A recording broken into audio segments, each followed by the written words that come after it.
God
bless you all. Welcome to Me Versus Me with myself, Herman Madimba. And I'm Patrick Kinzonzi.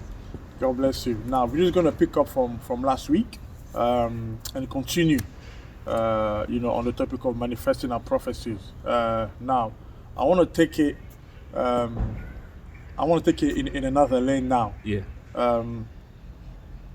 God, I heard a prophecy from God. Yeah. Whatever's concerning a big move, let's say a big move. Yeah. God is telling me, in such and such time you're going to move to this area, Yeah. or a change of a change of work. God is saying, you do this. I know it's scary. You do this, but this will happen. Big move, whether it's marriage, change of job, change of location. But God is saying you must do this. Mm-hmm. But then, okay, let's just say a change of location or change of job. I'm looking at the situation. I'm thinking, I'm too comfortable where I'm at. In fact, I'm very, very comfortable where I'm at. Yeah. And you know what? I don't think God's going to kill me if I don't move. I don't feel like moving. Yeah. But the word is move, this will happen. Yeah. The prophecy I've spoken will manifest if you move or when you move. Because when God speaks, He expects us to. Mm-hmm. So it's when you move. But then I'm thinking, well, I can disobey God, but God will understand if I don't feel like it. Mm-hmm. By the end of the day, He will still bless me. Mm-hmm. So you know what? I'm going to take a chance. I don't want to make that big move because I'm too comfortable here where I'm at. I like the location where I live. I like the job where I'm at. I don't think, even though I'm really qualified to do the job that He's told me to move to, I don't want to go there. Yeah. I'd rather stay comfortable where I'm at, So I'm going to tell God, you know what, God, I don't want to do this. Mm-hmm. And I'm going to stay. And I know some will say, well, look what happened to Jonah when he disobeyed. Yeah, that's fine. But I'm going to have the stubborn attitude that, well, Jonah still lived on.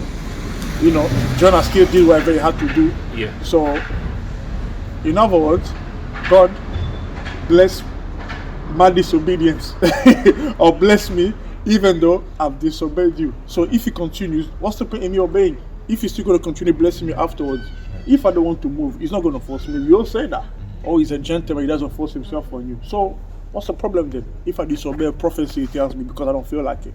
What is the problem? I'll say the reason being is because people's destinies are tied onto your assignment.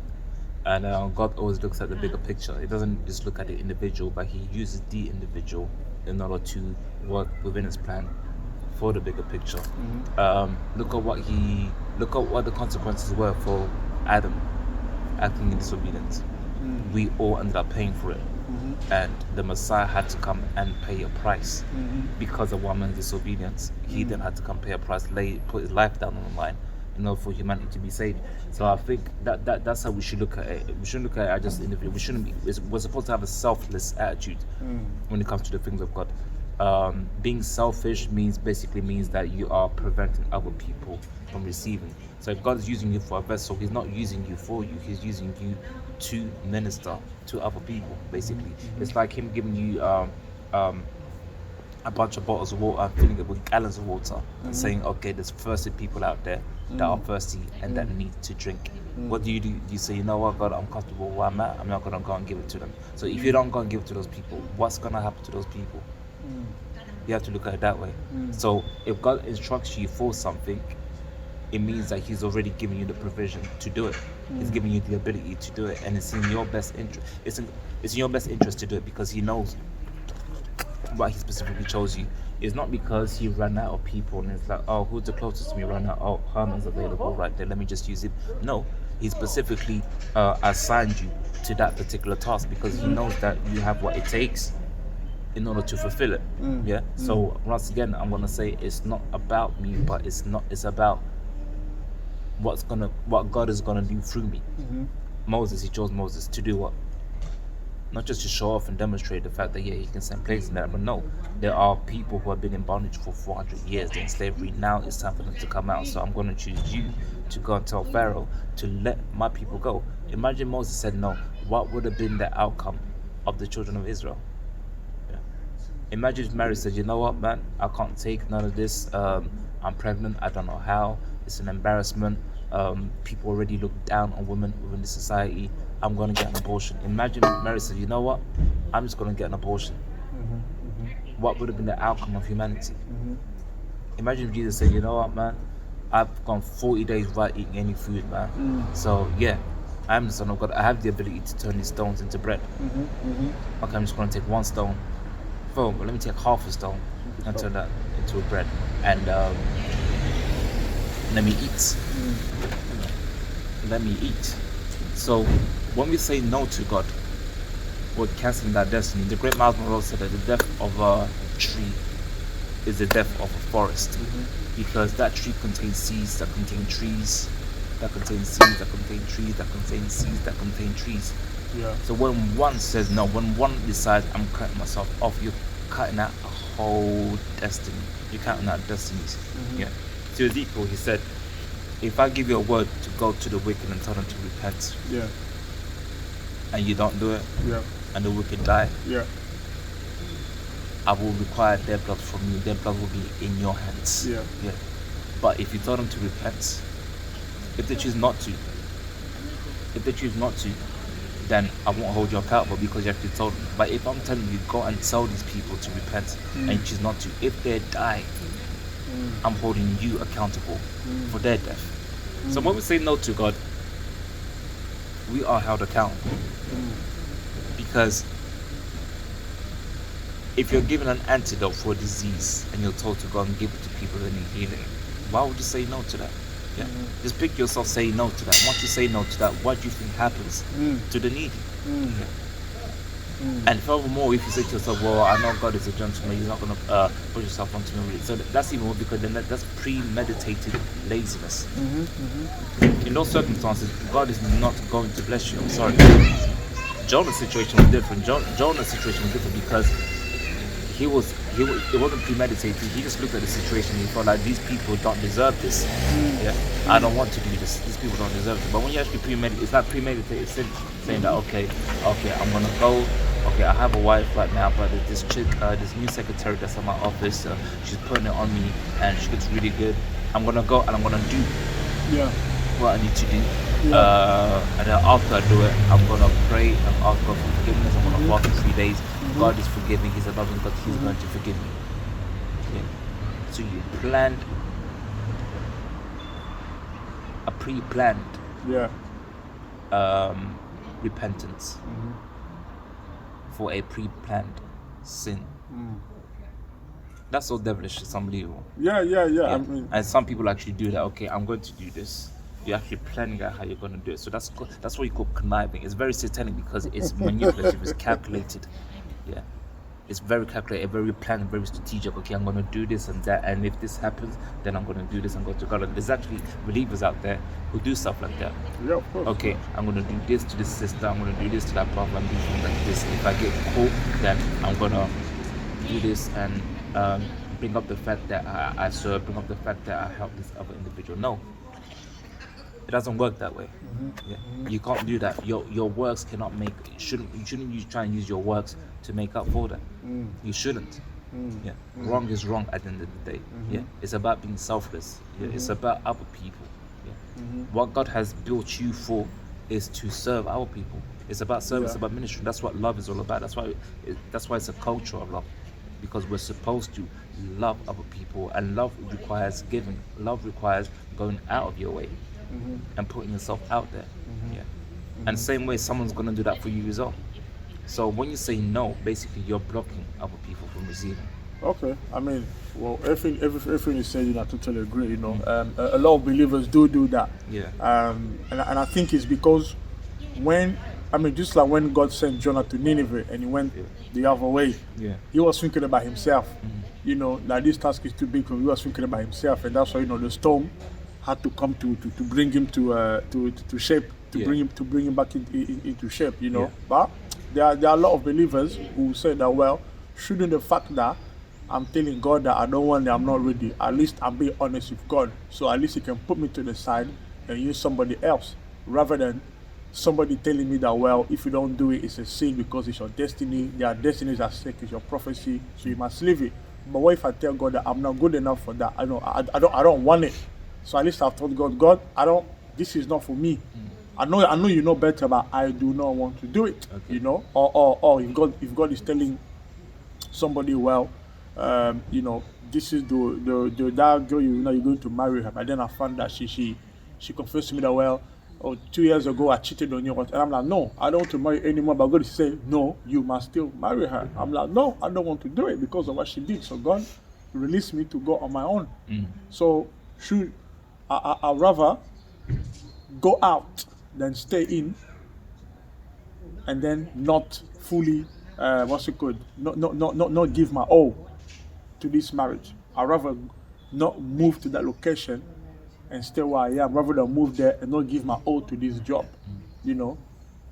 Again, is it us not seeing the big picture and us focusing on ourselves? Again, is that us being selfish? Even though some will say, well, God is supposed to be an understanding father. So if he's telling me marry that woman, but then she told me that 2 years ago she cheated on me, even though now we're engaged, but she confessed, but I don't want to do it anymore. But God is saying, no, because I'm going to strengthen you for your marriage. Your children and everything else are going to be blessed through this. But I'm saying, no, God. I don't want to marry this person anymore. I don't want to move to the location anymore. So at least, God, I'm being honest with you. So why are you still telling me to move? So is that not me being honest, or is that then still a sin? That's where personal relationship with God matters the most. And even though you mentioned this scenario, it comes down to actually being in that actual situation. So, for example, they cheated on you. You found out cheat. So when they cheated, was it engaged or just relationship? It was going out, but then when we got engaged, then she confessed. She confessed. She confessed. So it depends on you. If it's something that you really cannot deal with, then you should bring that to God. But then it also depends on what God is telling you. No, so but God is telling me, no, listen, I've ordained for you guys. There's a destiny I see they used to. So you have to trust that God knows best. God knows best. So if God is telling you, keep on going. I repeat, if God is proposing that you keep on going, not forcing you, proposing that you keep on going, then it's down to you to choose whether or not. If he's telling you to keep on going, it's because he knows that you have the ability to overcome that. He's not going to tell you something that you can't do. He's not going to require you to do something that you can't do. It's almost like this belief that people have in regards to it's a big argument in terms of law and grace. We're under the dispensation of grace and not the laws anymore. Let's clarify this. There's a difference between the laws of God and the laws of Moses. The laws of God are forever. they stand forever. The laws of God are the reason as to why things exist. If we're in a kingdom, how can it not be a law? What makes up a kingdom? A king, land, law, and subjects. Yeah. Law puts things in order. Law makes sure that things function. It's the law that created life. What's the difference between the word of God and the law of God? Is there a difference? No. And the word of God is who? Is Jesus. So Jesus is law, personified. He is law. So with that being said, he knows. Yeah, he knows. So some people say, well, grace was given because he knew that we wouldn't be able to keep the 10 Commandments. He saw that the 10 Commandments wasn't working anymore, so he gave us grace. So a God who knows everything, who knows what's going to happen in the future, a God who is Alpha and Omega, so he knows what's going to happen. He knows what you can do and he knows what you can't do. Then he's going to decide to give you commandments that he knows you can't keep. And then afterwards say, oops, that didn't work. And then he's going to say, oops, that didn't work. No. That's someone who plays mind games. If you know I can't do something, why would you instruct me to do it knowing that I'm not going to be able to do it? So if God is saying to you, hang in there, stay in there, it's because he knows something. And I always say, he speaks to you from your future that you are yet to get to. So he's there. He's at the finish line. He's there where the total package is complete. So he's speaking to you from there. Yeah. He finishes before he starts. I always say that he finishes before he starts. And then he calls you to the finish line. He's calling you to it. Come to me and I will. I will. God is always interested on what you are yet to do. So he speaks to what's inside you that he created himself. He knows how it functions better than you do. He knows you better than you do. So if he's telling you, hang in there, come and I'll show you, then yeah, I would encourage that you listen to him. It's not easy though. It's not easy. For someone who will say, no, I don't want a part of this, I want out of this, I would totally understand them as well, because betrayal is something that's very hard to overcome. Some people don't deal too well with betrayal. So I'm not trying to say that we should rank sins on different levels and that, but betrayal is something like, I mean, how do you partner forever, plan a life together with someone who has already betrayed you in the early stages? So if you betray me in these early stages, if you can't even be faithful during these early stages, how are you going to do it once we actually go through bigger problems? Once we actually go through marriage and all those things, if you can't even be conduct yourself in an appropriate manner now, that's a justified argument. It's very justified. However, God knows all things. Could it be that it's a test of your character for what you are yet to get to? It could be that, and I'm saying could be now. However, I repeat, could be does not exist in God's vocabulary. Maybe does not exist in God's vocabulary. Could be implies that I don't know. Maybe means I don't know. Yeah, it implies uncertainty. So that's why I'm saying could be, because we're hypothetically speaking. But when it comes to God, God will tell you yes or no. God will never say maybe to you. That's true. God will never say maybe to you. Maybe does not exist in God's vocabulary. I repeat that again. God will never say maybe to you, never. Yeah. Why? Because he's Alpha and Omega. He's already at the finish line. He already knows the outcome. So it's about walking to it in order for it to manifest. So I think that's a personal thing. It depends on the individual. If God does say something, he knows why he's saying it. He knows that you have the ability to do it, hence why he's asking you to do that. Yet, if like you said, let's say the marital situation, if I do choose to leave, you don't mean he's not going to bless me with another marriage. True. Exactly. So I get another marriage. So that means that, he can still bless me even though I disobeyed him then, So then what's the point in fully obeying? Because I'm going to be okay. He's going to give me another wife anyway. Okay. Then that's it. Then I'm good. No, okay. Now that's where mentality comes in. That's what you're going to say. Well, I'm good. I'm going to disobey you now because I know you're going to bless me anyway. Okay, Mom, I'm going to disrespect you now because I know that next week when I come and ask you for money, you're going to give me money anyway. What type of child is that? Yeah. I'm going to disrespect you now and then I'm going to come back later and ask you to pay for half of my mortgage because I know that you're a loving parent. So why do I need to respect you now? Why do I need to honor you now as a parent? Attitude matters. Not to say that your life is going to be over, but there will be consequences. Yeah. If you are intentionally, it's different if you're caught up in your emotions and you don't know any better in that particular moment. and you choose to go against God, God knows your state, God knows your heart.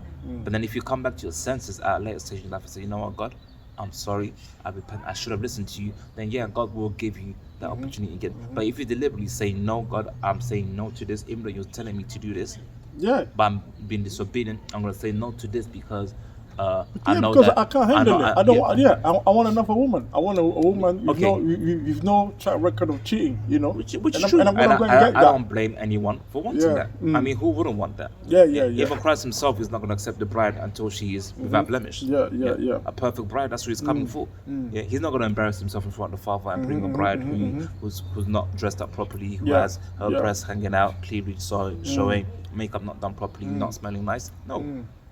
That's why he hasn't come back yet. He's waiting for the bride to get it together, and then he's going to present it. He's been ready. We will all fail. He's been ready, but he's not going to do it yet. He's not going to do it yet. So, if you are intentionally in rebellion and saying that, God is not to be mocked. God is not to be mocked. We all go through tests in life. We all go through it. Yeah, but I don't want this test. I want nothing to do with this test. You want nothing to do with it, but then that's what you have to ask yourself now. Are you fit for the call? Yeah, I'd rather start at the back of the queue. They will say, I'd rather start at the back of the queue and find my own woman, even if it's going to take me 3-4 years. Then in that case, then God has still blessed me. There you go. So, but by doing so, you need to realize that you have declared your independency from God. I would rather. If it's all about you, then okay, be your own provider. Pray to yourself, open up the heavens yourself, have your own. Do you understand what I'm saying? If you're taking that upon yourself, that means that you don't. There's no point of praying to him anymore because clearly you know better than he does. Clearly you can provide from yourself infinitely. Clearly you know what's going to happen in the next 5 years. Clearly you must know. Clearly you must know. I mean, if you don't want to do it, then be ready to deal with what comes from this. He's telling you, go this way. I know.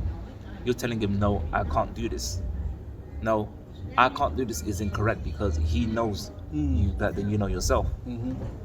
So the truth is, you can do it. Hence why he's asking you to do it. You feel like you're unable to do it. Hence why you are saying it. So you are expressing yourself from, you're speaking out of your emotions. He's speaking from what he knows. That you are yet to achieve and yet to reach to. So that's the difference between the two situations. So, but like I'm saying, it is hard. It's very hard. It's very hard. And it takes a lot. It takes patience. It takes determination. It takes focus to do so. It requires focus to do so. It's a real test of character. Thank you. It's a test of character. It's refinement. That's what it is. So if you don't go through this, you're gonna go through another refinement.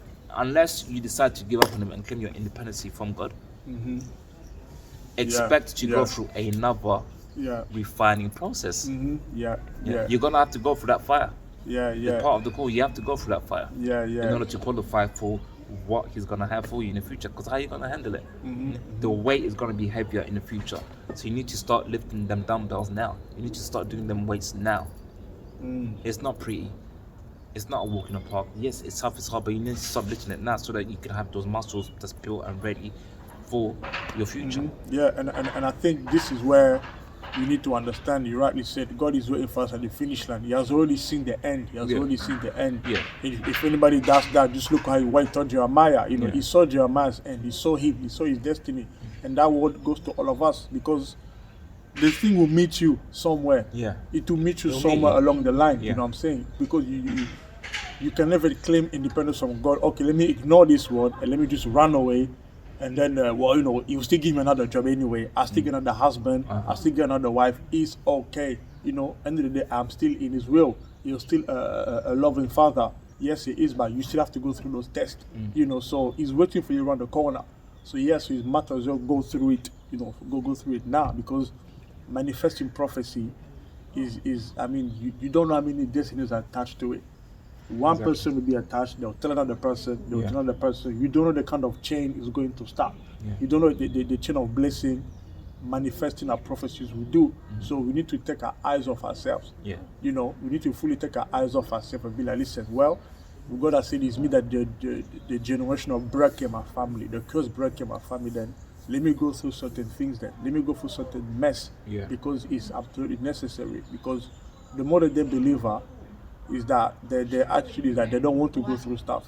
I mean, even some of our families that went before us, that they were going to church and everything, you know, they were supposed to have broken some of these curses. They should but have. even some of our families that went before us, you know, they were supposed to, you know, to break some of these curses. But you know, because you come to realize that, whoa, this is actually a massive fight. It's because some of them didn't do that, to be manifesting their prophecies. Because that's what I realized. A lot of them, you know, they be going to church out of religious. Because they were told things. This and that is not working. You need to break this, but they've chosen not to do it, and that's why some of us are suffering for that. But now it's up to us to pick up the mantle.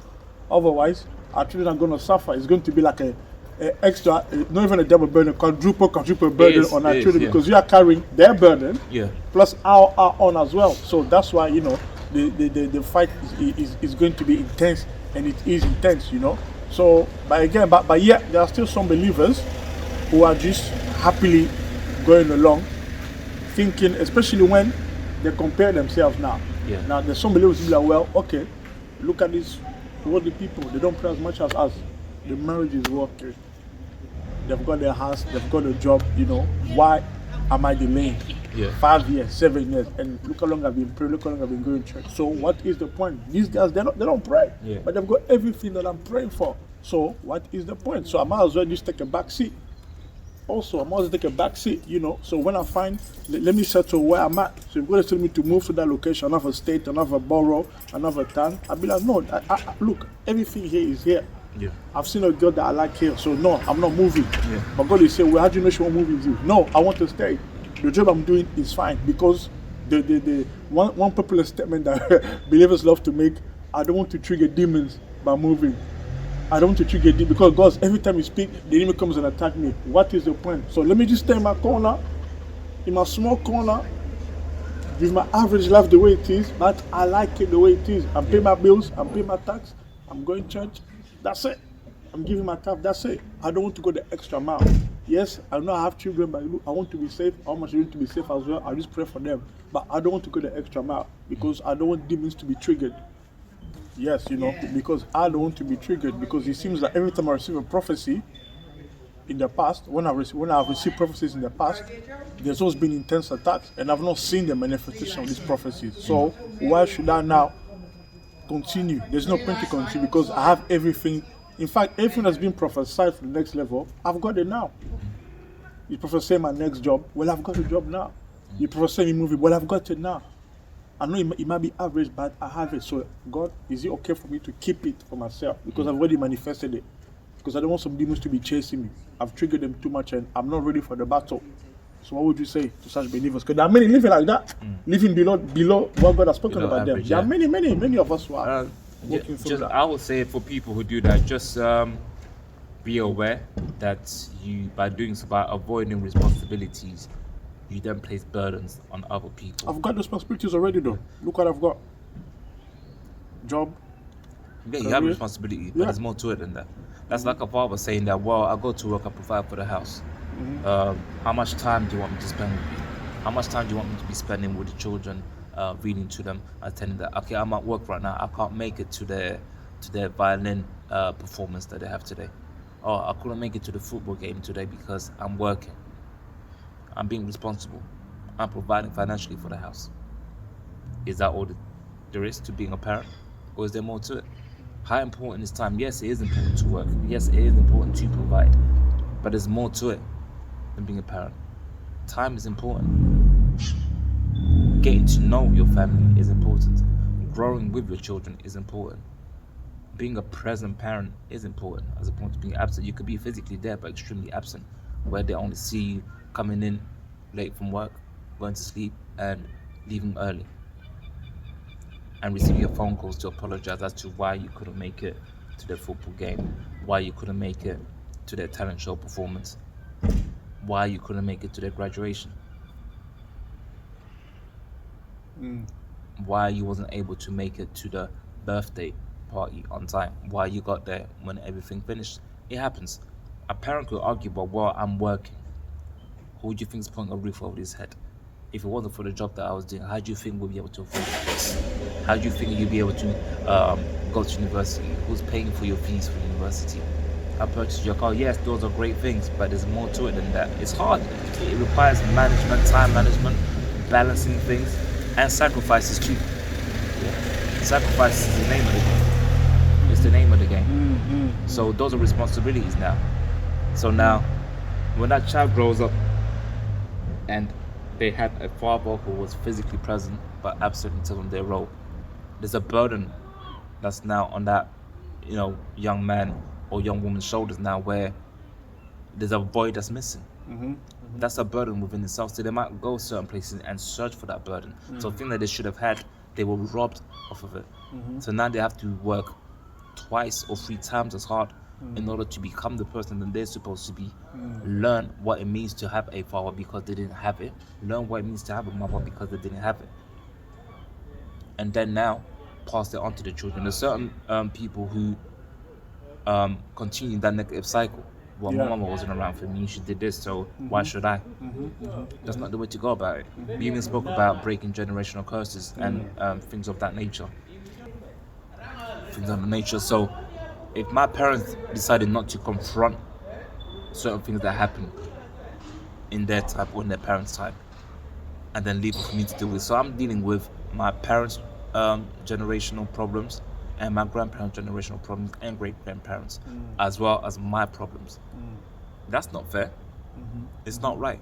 But I was out of the negligence of one individual not taking care of their responsibilities. And now the outcome is Patrick has to deal with it. So what do I do? Do I make up excuses and say, you know what, I'm only dealing with my problems, I'm ignoring my parents, I'm ignoring my grandparents' problems and my great-grandparents' problems. However, if I do that, guess who's going to pay for it?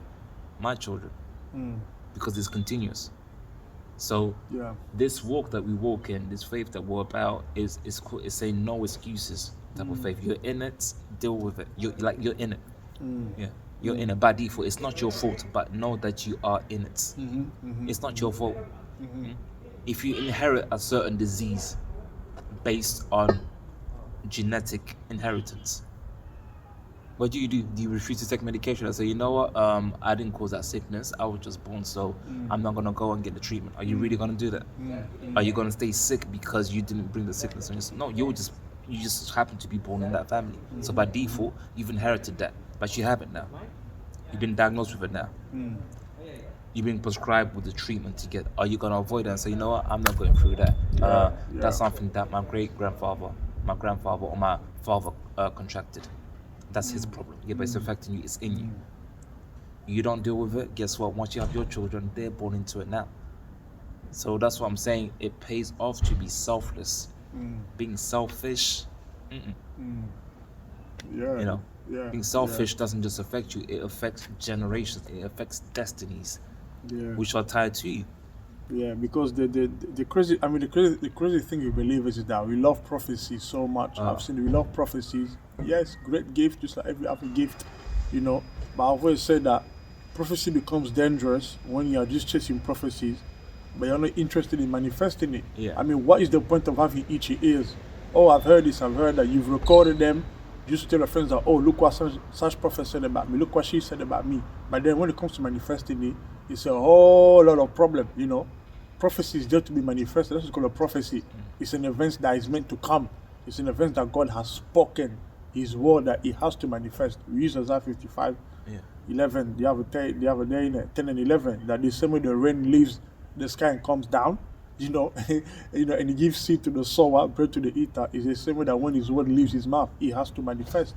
But we have a lot of people who are collecting prophecies. We've collected prophecies, but then when it comes the time to manifest it, fear now enters. Fear now enters that we don't want to manifest it because we are seeing the attacks are too much, or we begin to look at what we don't have. That no, surely this prophecy I can't manifest it. Deep down we begin to fear, and then we're going to look for another prophecy, and then that same word will come back again. Look, it is what you are meant to do. So how then do we kick out fear? How then do we kick out fear? And could it be also, speaking of fear again, some of the examples that I gave, could it be also if God is telling me, move to this location, but I'm saying that no, I'm happy what I have here. No, marry this woman, even though she's cheated on you. Marry her because I know what I'm going to do through you. God, I don't want to because I'm hurt. I don't want to move to this location because I'm hurt. I'm sorry because I'm happy. I don't want to change job because I'm happy. Could it be that all these three reasons? Could it be that fear is the root of it, but I don't know? Yeah. Could it be? Yeah, fear is the root. Sometimes we're scared without knowing that we're scared. Subtle fear is even worse than actual fear. Because when it's subtle, you don't feel it. You think that you're doing the right thing. But the best way to deal with fear is to identify it, one, and then secondly, address it. Address it and then use it as a stepping stone. What do I mean by that? I mean, without fear, we can't be brave. I've said this before. Without fear, we can't be courageous. Without fear, we can't be bold. Yeah, those three things there. So is fear fake or real? Because sometimes I see on Facebook, fear, false evidence appearing real. So is fear fake? Why is that false evidence appearing real? It's real. So fear is real. So what's the point of people posting that? Yeah, so it's an acronym that people use just to motivate people. False evidence appearing real. So which basically means that the message behind that is basically do not give in to this current state. Yes, it seems as though things are like this right now, but it's not permanently going to stay like this. So the current state of your finances is this right now, but it's not going to stay like this. Yes, this is the grades that you got in school. These are your qualifications. However, do not limit yourself. Do not let that be your identity. But people have heard it for years, Patrick. Man, people have heard it for years. They've been doing these things for years, but then nothing is happening. But the truth for the matter is, what are you doing behind closed doors? Certain people see that, they say, okay, it's facts, and they accept it. Let's be real. There's a difference between, look, unbelievers. You have rich unbelievers, wealthy unbelievers, and you have poor. Yeah. Believers. You have wealthy, rich, and poor. What separates them is what they do. It's the principles that they apply. Principles guarantee results. When you apply principles, you will get results. It's as simple as that. It's as simple as that. It's as simple as that. What people do behind closed doors, they might not necessarily tell you. And I even said before, there's certain marriages out there that are equivalent to living in a dungeon or a prison, but you will never know because they're not showing you what goes on behind closed doors. So you might just look at them and be envious and say, you know what, I want that. I want to be just like them as well. So you start doing what you see them do on the outside, but it's not working for you. Why? Because what they're doing on the outside is a pretense. Yeah, that's all you see. You don't know what's going on behind the scenes. Yeah, and certain marriages that are actually successful and flourishing, you may also look at what's happening on the outside, and you might just try to imitate that, but you're not really getting the result. Why? Because you don't know the sacrifices, the heartaches, the pain that they've been through in order for them to get that. Yeah. Are you putting in the right ingredients behind the scene in the kitchen? Are you mixing it together properly? Are you doing it in the correct order? Are you leaving it in that heat for the right amount of time, or are you taking it out prematurely? All of those things there make a difference. You can have all the right ingredients, put something in, cook it, but if you take it out too quickly and you end up eating it, it becomes poisonous to you because it didn't go through that refinement. We don't know what people are going through behind the scenes, whether negative or positive. We don't know. Yeah. What separates a great, I'm going to use basketball again. What separates a great basketball player from a decent basketball player? What they do behind. It's what they do behind closed doors. Yeah, closed door, innit? Think of some of the greats. What separates them? Like, they're all professional, they're all getting paid, but some of them are extremely great, and some of them are decent, some of them are quite good. Yeah. It's the work ethic. If you put in that work ethic, like Kevin Garnett, I remember him saying that he wakes up at 4 a.m. every morning and goes jogging. He runs on the beach in sand every morning. And then he goes to sleep. And then he wakes up and then he practices with the team. And then he'll rest and then he'll get ready for the game. Dedication is a part of it. Dedication is a part of it. So Jesus wasn't just great because he's the Son of God. No, man. Every morning. That's right. Yeah. It said before dawn he'll get up and pray. Yeah. The sun rises in the Middle East at approximately 4:30 a.m. The sun is up. So before sunrise, he's already there praying. Praying every day. Every day he's praying. That's dedication. Yeah. So you need to work on your craft. You need to work on that business. Like there's people out there who are talented, extremely talented. They want to do businesses, but when you tell them, "Oh, it's time to put together a business plan," they start scratching their head. I'm guilty of that. Yeah, because I'm a talented, creative type of individual. I want to do things. Yeah. Sometimes the practical, the theory, but it's important because why? It's the foundation. It's what sustains things. Yeah. Or how is it that someone who may not be as talented as you, as creative as you, yet they're in a position where they've been able to create a business and employ you? That's right. Why?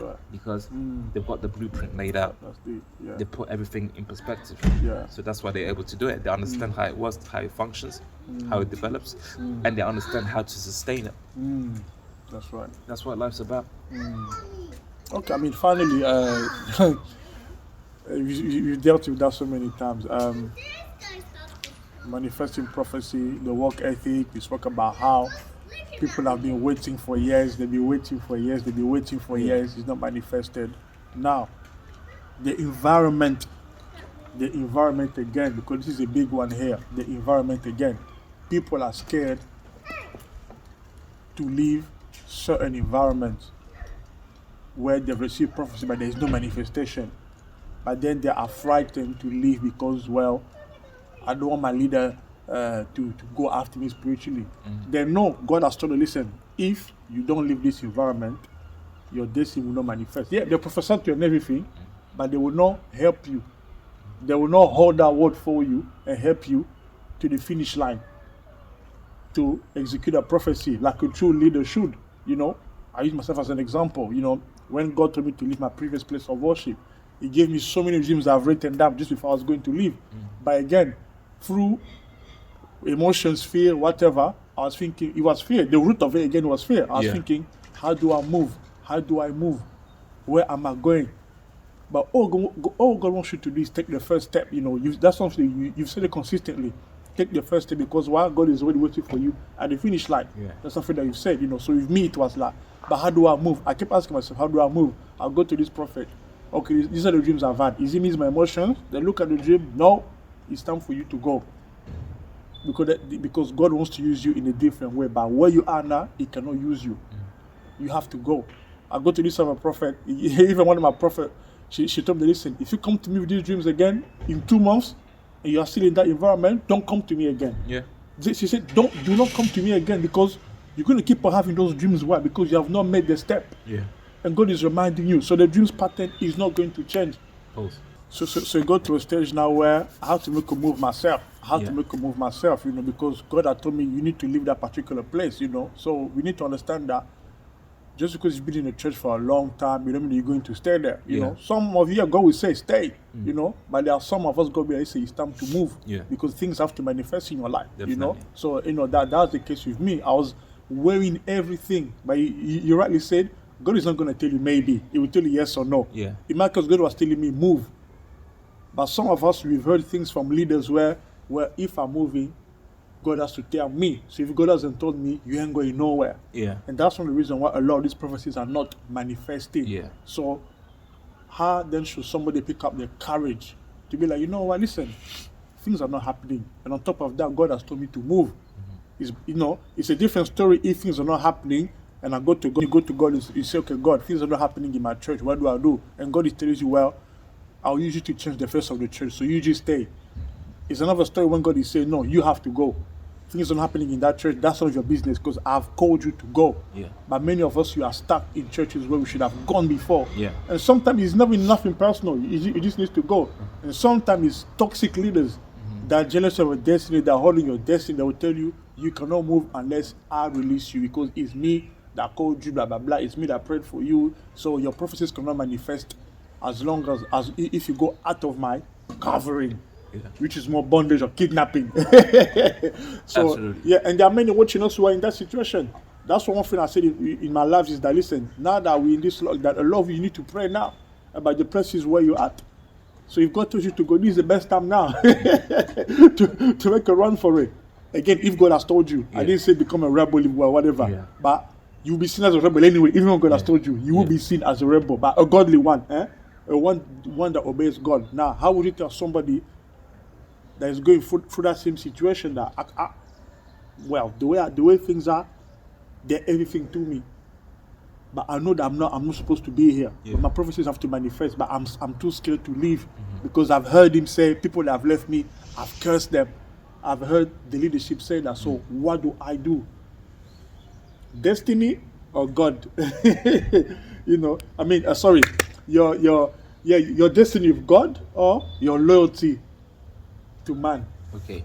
Yeah. One thing I would say is, as positive and as great as loyalty is, your loyalty needs to be plugged into the right source. Yeah. Because the kingdom of darkness, they're very loyal. Oof, Yeah. my goodness. Yeah. They're extremely loyal. So it's about what you're loyal to. Right? What are you plugging yourself into? What are you feeding your loyalty with? Poison or nourishment? And just to round off, I will say this. Take yourself out of that situation and then picture your child in that situation. What would you tell your child? Whatever you would tell your child, that's the decision that you need to make for yourself. What you would tell your child to do in that situation is exactly what you need to do. Wow. That's a good one to finish. That's a good to finish. You know. But there are some parents can be like, your pastor is your everything. Go. If pastor said don't move, don't move. Some parents will say take yourself out of the situation and picture it as an organization. Whatever you tell your child, that's what you need to do and tell yourself. Yeah. Principles always guarantee results. That's what it's about. Yeah. So when you move now under toxic leader, and then you're facing spiritual backlash. So much that you think yourself, oh, what's going on here? God, I feel you are greater. Yeah. So why am I facing this backlash now? I feel you're supposed to defend me. Why are you allowing this to happen? Yeah, this is a final question. How do I react then? Because some will be like, was it better for me to stay there then? Why the backlash? Does it mean that they're more powerful? No. Yeah, so why the backlash? This is man. Yeah, you've told me to leave him. I've left him. Absolutely. So why aren't you taking care of him? Yeah, I mean, it's part of the refining process. When it was time for Moses, 4 years in Egypt, Moses was in. When it was time for him to move out, he faced backlash from his own people first. He was trying to stop a fight between them. I said, look, you guys are brothers. You're not supposed to fight. You're holding my side. Like, who are you to tell us what to do? Oh, you're going to try and kill me like you did the Egyptian. So it's like, I'm exposing you now. So with that exposure now, there was a bounty on Moses' head. So he's facing backlash. 4 years later, he gets called back. God, okay, you need to go back to that place. Oh my days. Yeah, but I can't even talk properly. No, I've spoken to your brother. Yeah, but I don't have to. No, take the staff, put it down, just naked. Take your hand, put it in your sleeve. Okay, leprosy. Put it back in, healing. You're equipped. You didn't even know it, but I've equipped you already. Now go there. I'm going to make you as Elohim in his presence. Elohim, Father, Son, and Holy Ghost in his presence. So when you're speaking, you're going to be an ambassador representing the whole government of heaven, speaking to him. So you're basically telling him, let my people go or else. Yeah, I'm going to allow him to be big-headed and to be arrogant, and that just to display that there's a God who actually answers. Did he face backlash? Yes, he did. Yes, he did. The plagues happened. Pharaoh said no. It happened. Pharaoh said no. He came out. Then Pharaoh and the Egyptians chased after them. So the test that you go through, like the backlash, is a part of the test that you go through. It's a part of the test. Yeah. As long as you're doing something great. Look, one of the biggest evidences and signs that you're doing something right is when you get backlash. Is when the opposition rises and you get resistance. If everything was just a smooth ride all the way through, then clearly you're not doing something wrong. But when there's backlash, sometimes there's signs when you're doing backlash. When there's backlash, it means that you're doing something right. Look, if they held you in bondage, why would they be happy that you've left? The Israelites were in bondage, right? But once they left, Pharaoh said to himself, why did I do this? Let's go after them. So expect these corrupt leaders to try and go after you spiritually once you leave them. Absolutely, yeah, definitely. And on that note, that's it for today. And remember, manifesting your prophecy is necessary. You know, it's an order from heaven. We're going to manifest our prophecies, not an order, evil order. You must do it, but it's an order from heaven, because this is where we are from. if you can obey the British laws, just so that we don't even lose our British citizenship, how much more the main headquarters? So let us remember that prophecy manifesting is an order from our country, which is heaven. And if you don't manifest it, then people will not see our country in us. You've just been going to church. Oh, I'm a Christian. What shows that you're Christian? The way you talk, what is happening about you? So, that's all for me. Your servant, Herman Madimba. Patrick Kinzonzi. Take care. Me versus me. Manifest your prophecy. Catch you guys next week. Take care.